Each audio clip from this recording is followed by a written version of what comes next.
Bismillahirrahmanirrahim. Now this is our sixth and the last lecture on the topic of diabetes mellitus, and we were discussing the chronic complications of diabetes mellitus.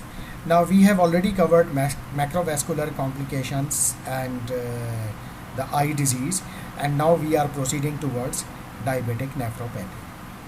Approximately 20 to 40% individual with diabetes will develop diabetic nephropathy in later stage. ठीक है, तो 20 to 40% individual जो है वो diabetic nephropathy की तरफ progress करते हैं. And which is the leading cause of end stage renal disease, जो कि एक लीडिंग कॉज है एंड स्टेज रीनल डिजीज़ का. Markers of kidney damage are serum creatinine and urine micro albumin level. क्या चीज़ है मार्कर्स? सीरम क्रिएटिनिन से पता चलेगा इसकी वैल्यू से कि किडनी डैमेज हो रही है अगर ये नॉर्मली हाई हो जाती है. इसके अलावा माइक्रो एल्ब्यूमिन की availability in urine that will also detect that the kidneys are declining and deteriorating. And these markers are use to detect early stages of the kidney disease. लिहाजा ये दोनों चीज़ें यूरिन माइक्रो एल्ब्यूमिन लेवल और serum creatinine कराते रहना चाहिए. Assessment, as far as assessment is concern, persistent microalbuminuria is the early stage of the kidney disease in individual with type 1 diabetes mellitus and a marker for the future development of in those with type 2 diabetes mellitus. कि persistent microalbuminuria हो रहे हैं, यानी बार बार microalbumins आ रहे हैं urine में, तो ये अर्ली स्टेज है किडनी डिजीज़ की टाइप 1 डायबिटीज़ में.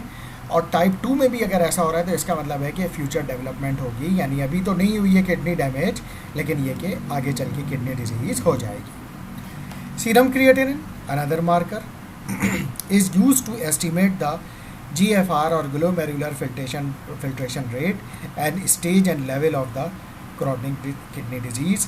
और इसकी सीरम क्रिएटिनिन की बेस पे हम जो है वो GFR कैलकुलेट करेंगे और GFR से हम बताएंगे कि ये किडनी जो है वो किस स्टेज पर मौजूद है.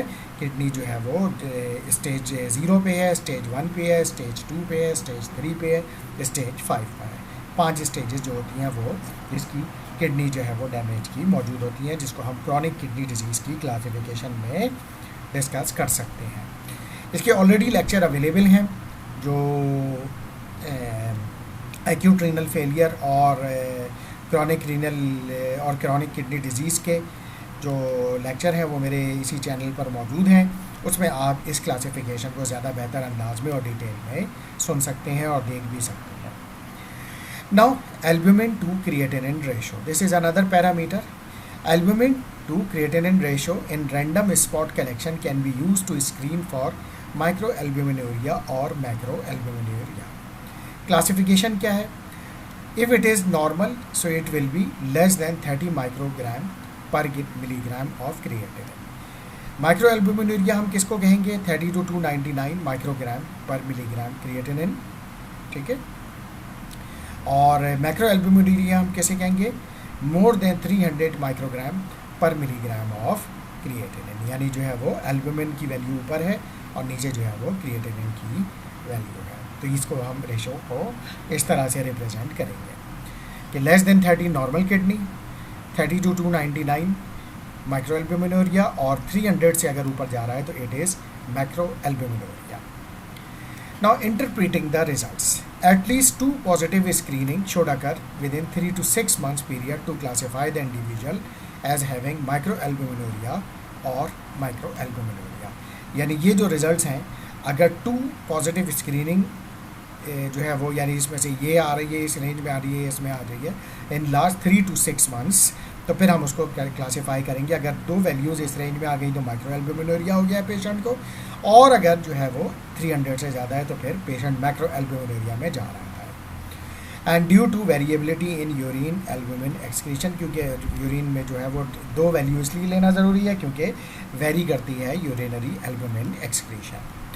लेवल्स में be affected by exercise with in 24 hour, infection, fever, heart failure and significant hyperglycemia और हाइपरटेंशन. तो इन फैक्टर्स को भी अंडर कंसिडरेशन तक रखना ज़रूरी है.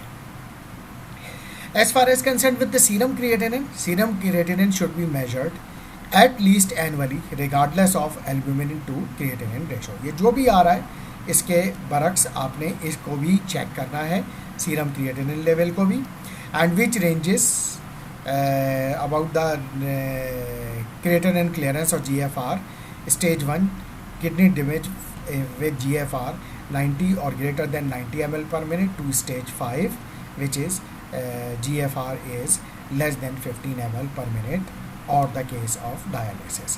ठीक है, जैसे मैंने बताया कि ये स्टेज 1 से स्टेज 5 तक जाता है। ठीक है, तो ये 5 स्टेजेस होती हैं किडनी क्रॉनिक किडनी डिजीज़ की, और वो क्लासीफाई होती हैं बेस्ड अपॉन GFR वैल्यू। अगर ग्रेटर देन 90 या 90 या ग्रेटर देन 90 है तो इसको हम स्टेज 1 किडनी डिजीज डैमेज कहेंगे, और अगर it is GFR is less than 15 ml per minute या पेशेंट डायलिसिस पे तो हम उसको कहेंगे कि this is a condition of stage 5 of kidney disease. अच्छा, किडनी को हम बचाएंगे कैसे? How to prevent the damage of the kidney and nephropathy से कैसे बचाया जा सकता है इस कॉम्प्लिकेशन से। प्रिवेंशन के लिए attaining and maintaining glycemic and blood pressure control. ठीक है, सबसे पहली चीज़ ये कि ब्लड ग्लाइसेमिक कंट्रोल यानी जो ब्लड ग्लूकोज लेवल है वो कंट्रोल में रहे, नॉर्मल रेंज में रहे। ब्लड प्रेशर भी कंट्रोल में रहना चाहिए। Dietary protein restriction and the use of ACE inhibitors और आर्ब्स, क्योंकि एस इनहिबिटर और आर्ब्स जो हैं दे आर, इनका लॉन्ग टर्म यूज़ का डेटा ये कहता है कि they are nephroprotective. Treatment of microalbuminuria और macroalbuminuria should be with an ACE inhibitor or ARB to slow the progression of the renal disease। कि माइक्रोएल्ब्यूमिनुरिया या मैक्रोएल्ब्यूमिनुरिया हो रहा है तो पेशेंट को ACE इनहिबिटर या ARB से दोनों में से किसी एक क्लास ऑफ ड्रग से आप ट्रीट करें, क्योंकि ये रीनल डिजीज़ के यानी मैंने जैसे बताया कि नेफ्रोप्रोटेक्टिव इफेक्ट प्रोवाइड करती है। ARBs have data to support their use in individual with type 2 diabetes mellitus and macroalbuminuria। ठीक है, तो ARBs का बहुत ज़्यादा क्लियर डेटा मौजूद है in type 2 diabetes mellitus cases and macroalbuminuria cases.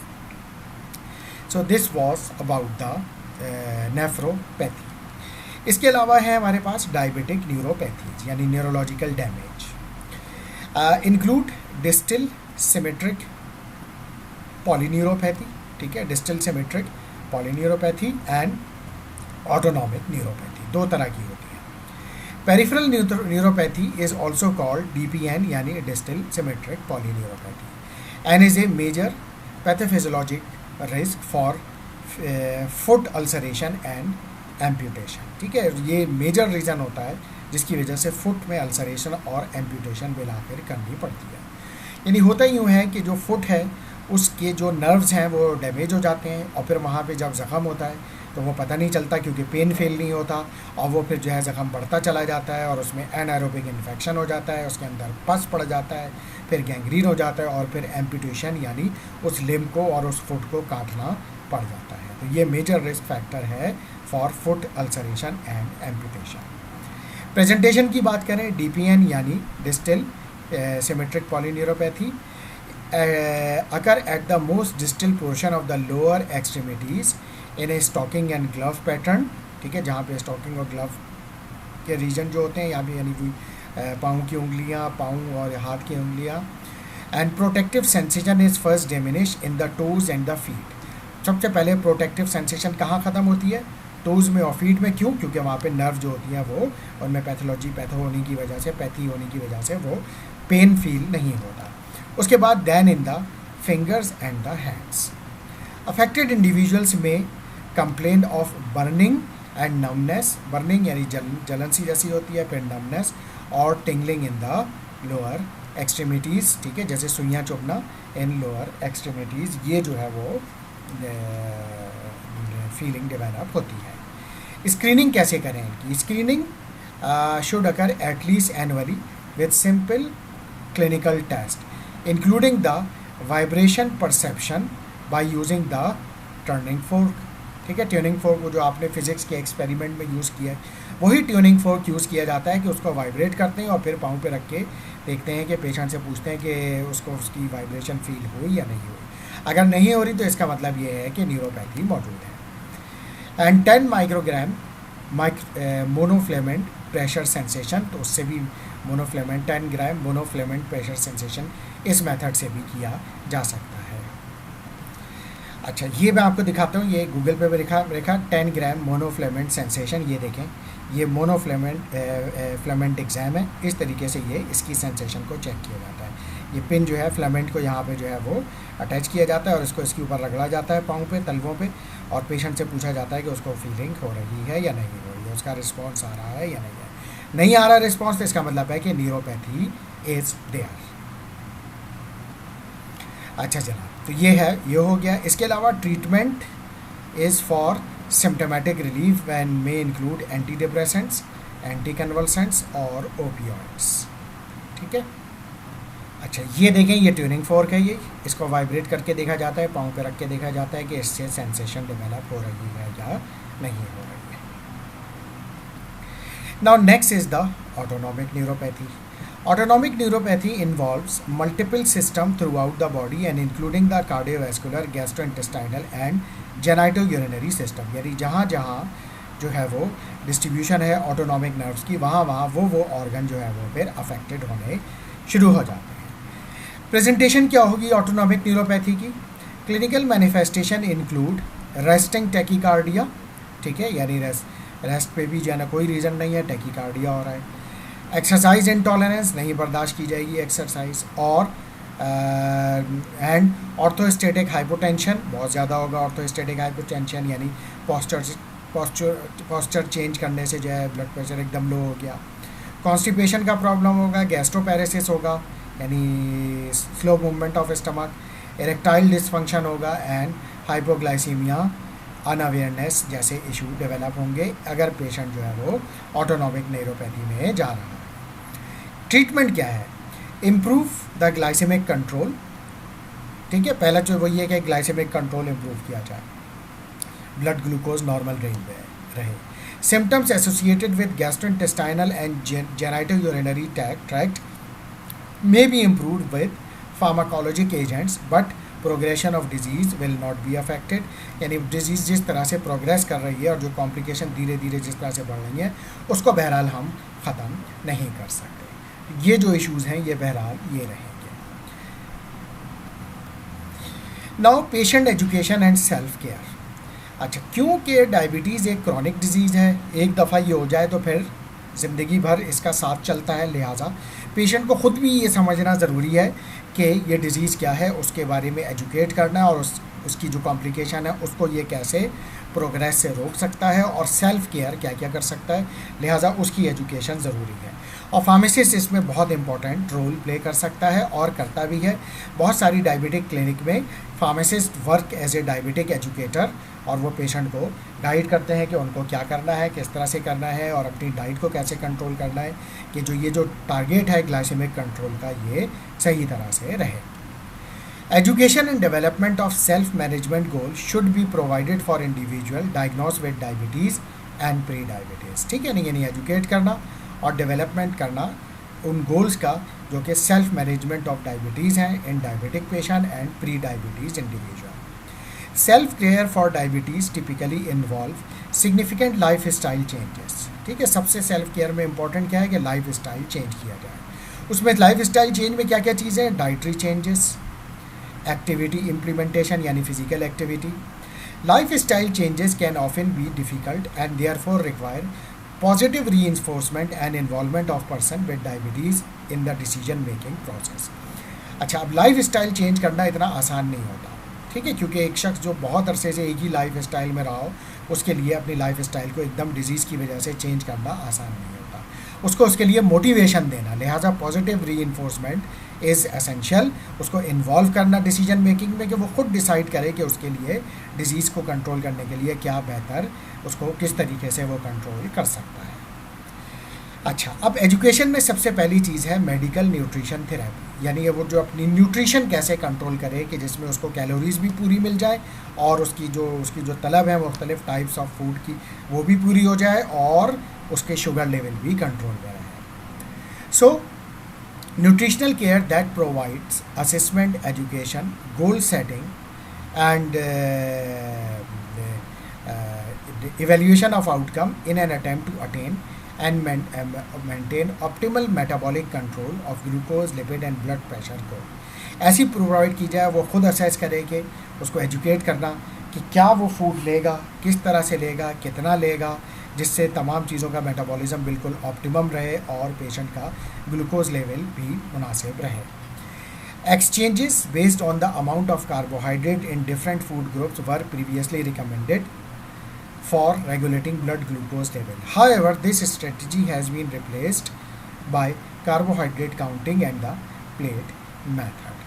अच्छा, पहले ये था कि carbohydrate accountant different food groups में क्या है उसके बेस पे कैलकुलेट किया जाता था, लेकिन अब जो है टेक्निक क्या कर दी गई है, एक प्लेट मेथड टेक्निक को यूज़ किया जाता है, जिसमें कार्बोहाइड्रेट काउंटिंग यानी कोई भी कार्बोहाइड्रेट ले रहे हैं वो कितनी लेनी चाहिए और उसको वो ज़्यादा बेस्ट मेथड है या ज़्यादा बेटर मेथड है पिछले मेथड से, के बजाय आप कार्बोहाइड्रेट जो है वो ग्रुप्स की बेस पर डिसाइड करें, आप प्लेट मेथड पे करें तो इससे ज़्यादा बेहतर ग्लाइसेमिक कंट्रोल रहता है.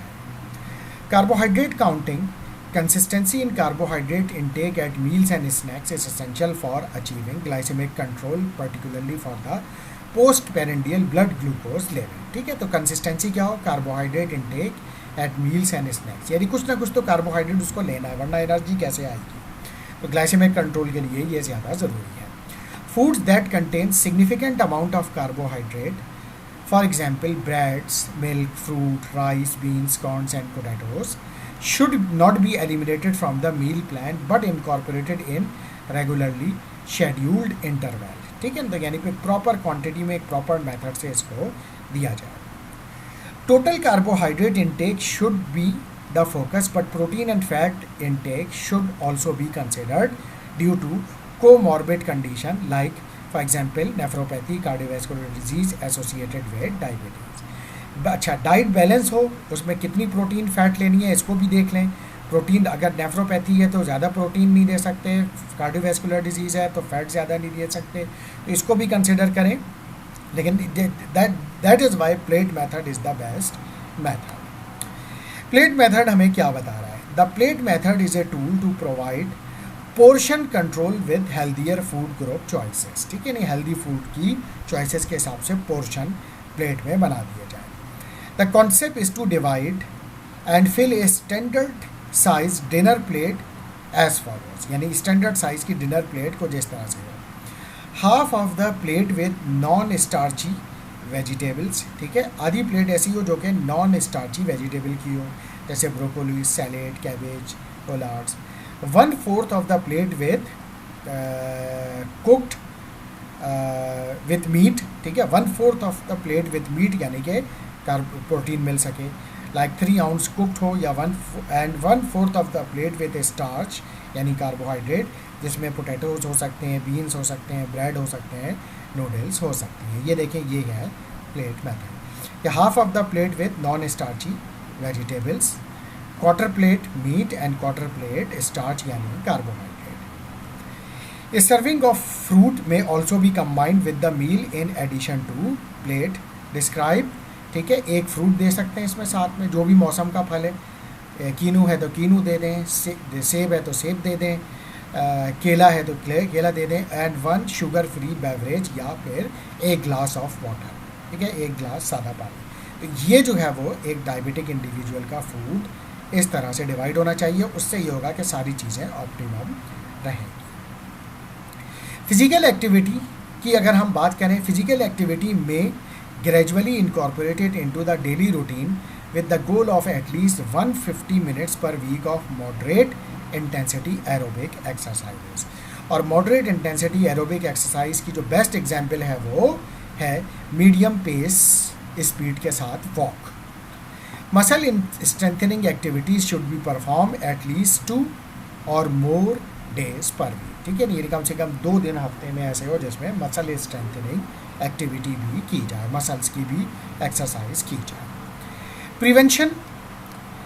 Prevention recognition and treatment of acute hypoglycaemia and hyperglycaemia episode should be reviewed at every opportunity. यानी जो भी पेशेंट है वो इसको सीखे कि हाइपोग्लाइसीमिया होगा या हाइपरग्लाइसीमिया होगा, तो ये कैसे पता चलेगा और इसको प्रिवेंट कैसे किया जा सकता है, रिकग्नाइज कैसे किया जाता है, उसको ट्रीट कैसे किया जा सकता है, इसकी अपॉर्चुनिटी जब भी मिले वो इसको लर्न करे। और डायबिटीज़ एजुकेटर होने की वजह से आप, या जो है वो काउंसलर होने की वजह से, पेशेंट काउंसलर होने की वजह से आपकी भी ये जिम्मेदारी बनती है बीइंग ए फार्मासिस्ट कि आप पेशेंट को हर विजिट में ये बात बताएं। इसके अलावा reduction of modifiable risk factor to minimise और prevent the development of chronic complication, यानी जो मॉडिफाइबल रिस्क फैक्टर्स हैं, यानी वो रिस्क फैक्टर्स जिनको कंट्रोल किया जा सकता है, उनको रिड्यूस करें। जब भी मौका मिले आप पेशेंट को बताएं। Like for example achievement of glycaemic lipid and blood pressure goal, जो गोल है ग्लूकोज लेवल का उसको कंट्रोल करें, वो होना चाहिए। लिपिड, एलडीएल, ट्राइग्लिसराइड और ब्लड प्रेशर के जो गोल हैं वो अचीव किए जाएँ। स्मोकिंग सीजेशन की जाए, ये की जा सकती है। And reduction in weight if appropriate, अगर वेट ज़्यादा है तो रिडक्शन ऑफ वेट भी ज़रूरी है। तो ये तमाम चीज़ें जो है ये मॉडिफाइबल रिस्क फैक्टर्स में शामिल है। नॉन मॉडिफाइबल रिस्क फैक्टर्स होते हैं जो आपके कंट्रोल से बाहर हैं। लाइक फॉर एग्जांपल आपकी फैमिली हिस्ट्री है डायबिटीज़ की, और फैमिली तो चेंज नहीं हो सकती, ठीक है ना। जिस फैमिली से आप बिलोंग करते हैं उस फैमिली के जेनेटिक्स तो आप चेंज नहीं कर सकते, तो वो नॉन मॉडिफाइबल में आता है। तो मॉडिफाइबल रिस्क फैक्टर्स जो है वो उसको रिड्यूस करना ज़रूरी है। नाउ पेटेंट कंट्रोल क्या है? To determine the effect of sickness, dietary choices, stress and physical activity on ability to attain and maintain glycemic goals. ठीक है, कि इस चीज़ पर नज़र रखना कि अगर मैं सिक हो जाऊँ तो मेरी ब्लड शुगर लेवल पे क्या फ़र्क पड़ता है। डिफरेंट टाइप के फूड लेता हूँ तो कौन से फूड से मेरा ब्लड ग्लूकोज लेवल बढ़ता है और कौन से कम होता है, ये भी पता होना चाहिए। स्ट्रेस को, किस किस्म के स्ट्रेस से जो है वो मेरा ब्लड ग्लूकोज लेवल बढ़ जाता है। कितनी फिजिकल एक्टिविटी करूँ तो कितना ब्लड ग्लूकोज लेवल कम होगा। ठीक है, तो ये तमाम चीज़ें भी मालूम होनी चाहिए। Implementation of specific self care measure, खुद भी जो है वो सेल्फ केयर करें। क्या क्या चीज़ों की?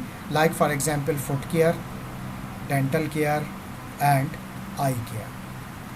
अच्छा जनाब, फुट केयर की अगर हम बात करें तो peripheral neuropathy and peripheral vascular disease in individual with type 1 DM और type 2 DM increases the likelihood of developing lower extremity complications and amputation, जिस पर हम ऑलरेडी डिस्कस कर चुके हैं। Proper foot care is essential to minimise these risk, लिहाजा proper foot care ज़रूरी है। क्या क्या चीज़ें करनी पड़ेंगी? The feet should be inspected daily, रोज़ाना अपने जो है पाँव को चेक करें। लुकिंग फॉर एबनॉर्मेलिटीज़, अगर कहीं पे कोई एबनॉर्मेलिटी है तो वो फ़ौरन फाइंड आउट करें। Like for example cuts, sores, blisters, irritated areas, और अगर ऐसा कुछ भी है तो medical attention should be sought if abnormalities are present. ठीक है, कोई भी एबनॉर्मेलिटी है फ़ौरन अपने फिजिशियन से मेडिकल अटेंशन के लिए कंसल्ट करें। Shoes should be properly fitted and free of foreign objects, जो शूज़ हों वो सही फिटिंग के हों, ठीक है, टाइट ना हो क्योंकि उससे भी जो है पाँव कटता है। And free of foreign object, कोई ऐसा फॉरेन ऑब्जेक्ट ना हो उसमें जो आपके पाँव को ज़ख्मी कर दे।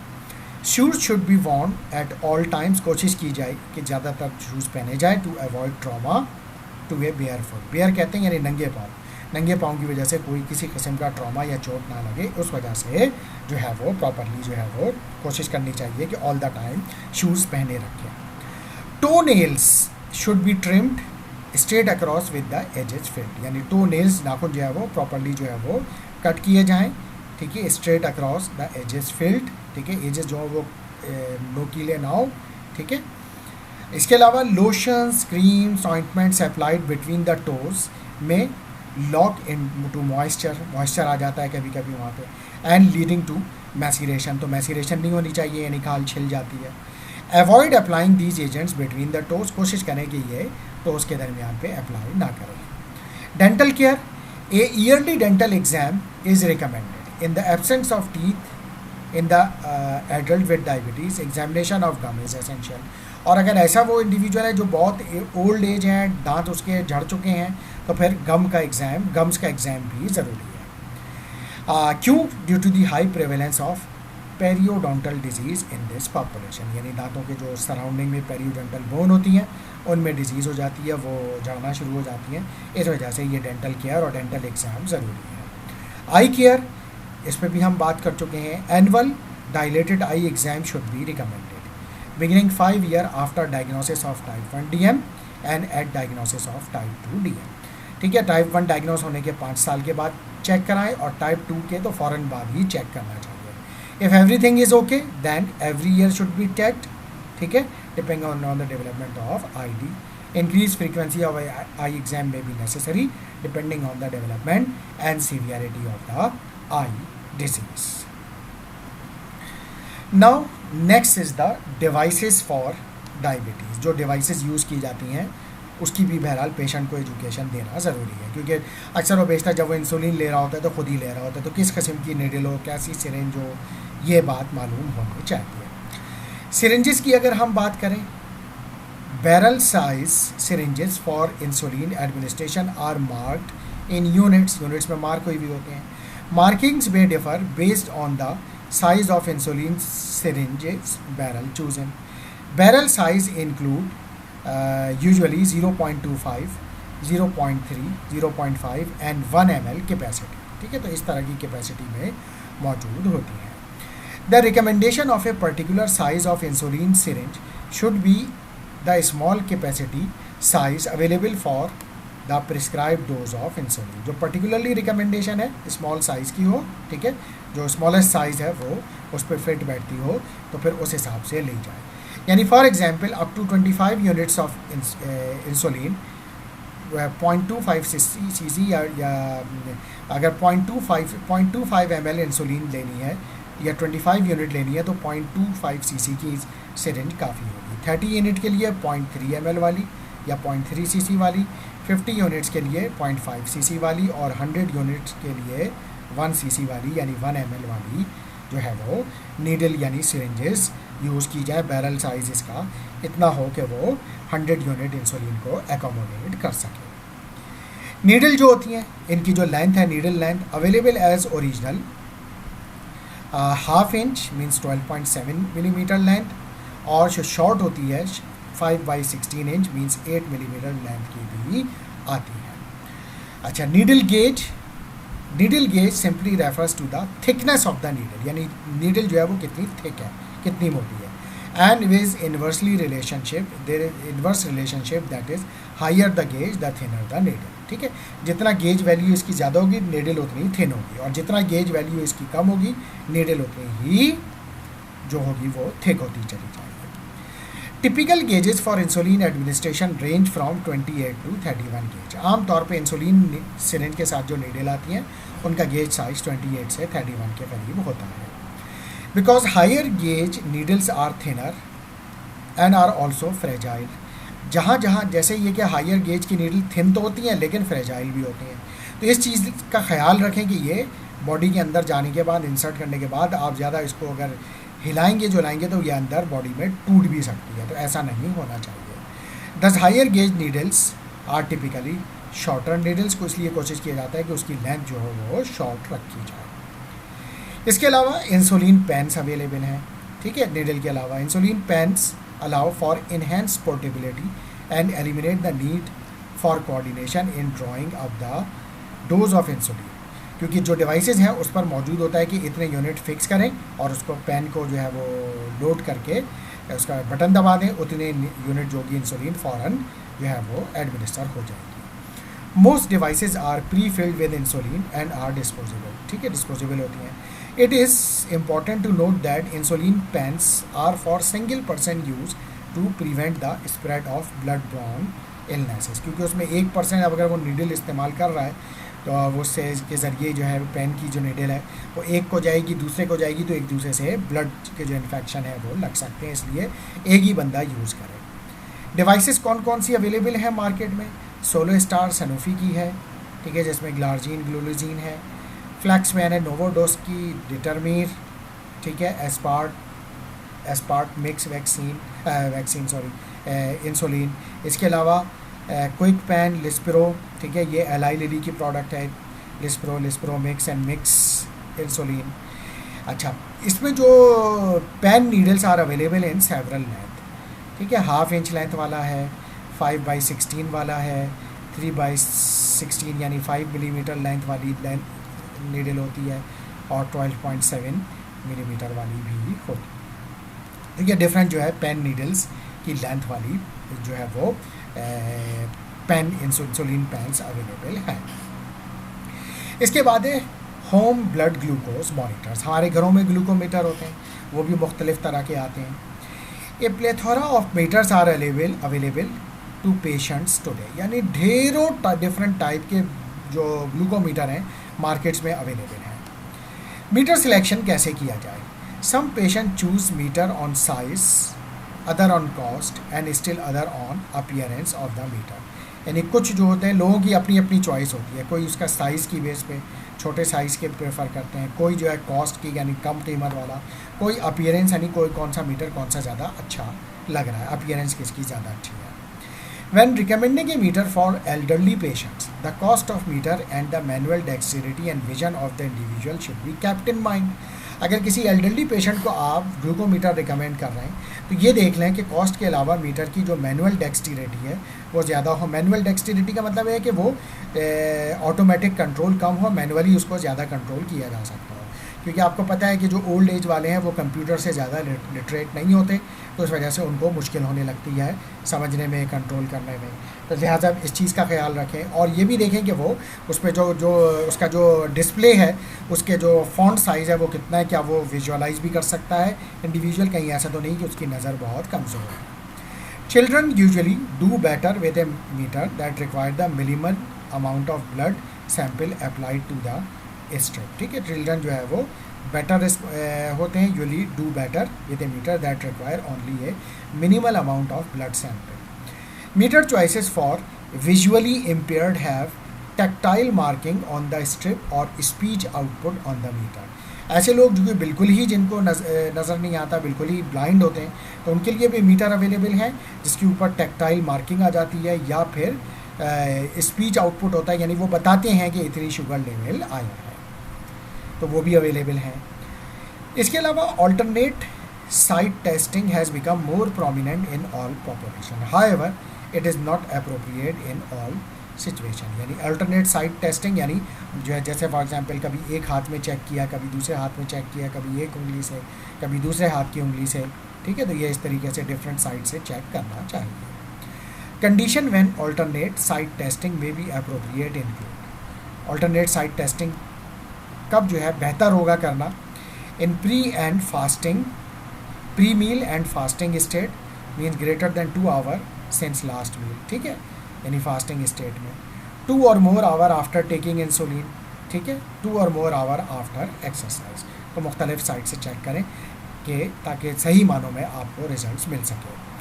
Alternate site testing should not be use कब? The results from the alternate sites do not match how the person feels, ठीक है, and symptoms of hypoglycemia are present, तो फिर different alternate site से चेक करने का कोई फ़ायदा नहीं है। So this is all about of devices. Now significant drug interaction affecting the glycemic control। कौन कौन सी ड्रग हैं जो कि ग्लाइसेमिक कंट्रोल पर असर डालती है?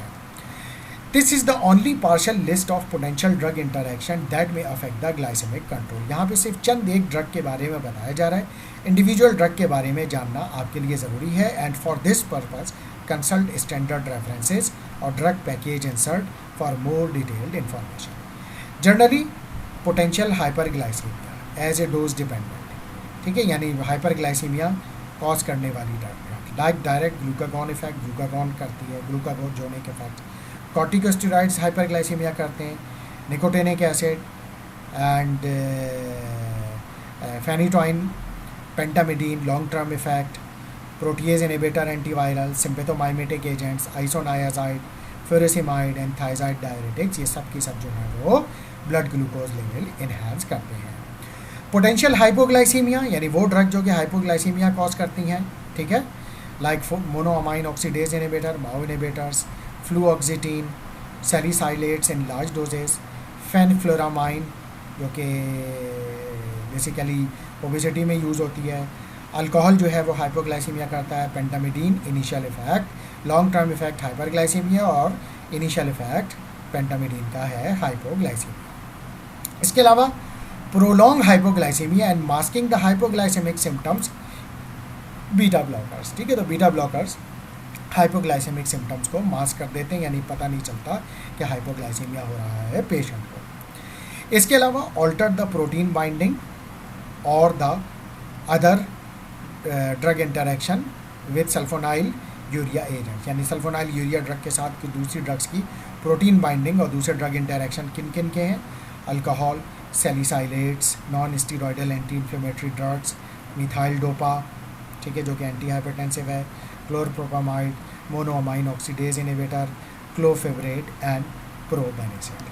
तो इन ड्रग इंटरेक्शन को ख़ास तौर से अपने जहन में रखें, और इसके अलावा कोई और सस्पेक्टेड ड्रग इंटरेक्शन तो उसके लिए भी उस ड्रग का पैकेज इंसर्ट या स्टैंडर्ड रेफरेंस को चेक करें। This is all about of diabetes mellitus, ठीक है।